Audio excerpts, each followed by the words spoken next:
Kwanza katikati nataka kuongelea hii mambo ya huyu kiongozi amesema vile tunaweza pata maendeleo kwa counties. Umejua counties imetengewa pesa yao. Wewe umepewa bilioni 10.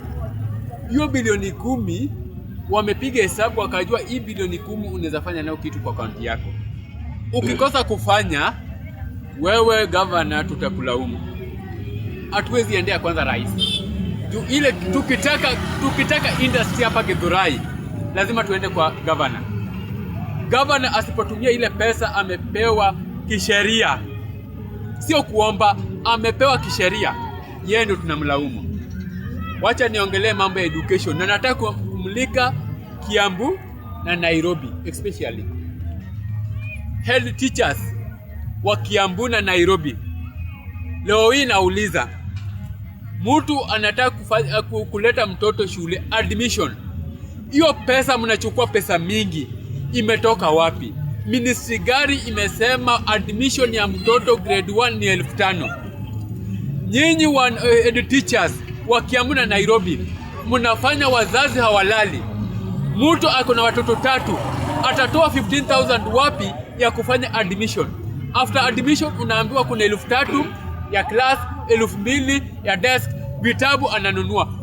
Huyu mzazi atatoa 30,000 wapi ya kuweka watoto shule?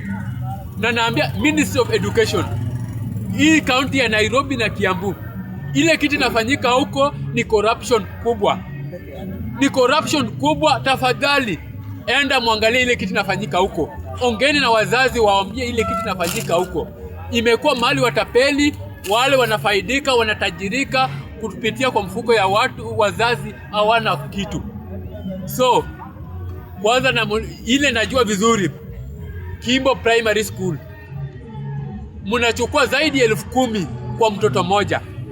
Pale mnafanya hongo, ati mzazi akikujia hata certificate ya mtoto kutafuta tu hii inakuja hii namba ya mtoto, lazima toe pesa ndio mtafutie pesa hiyo namba. Hiyo kitu imetoka wapi? Ili hali shule zingine zile za manyumbani wanachukua admission shilingi 1,000. Hii 5,000 mnafanya nini? 10,000 mnafanya nini? So Ministry of Education, angalieni hii vizuri. Angalieni kaunti za Kiambu na Nairobi. Tafadhali wazazi wapeleke watoto shule wasome equally. Asanteni. Asante sana.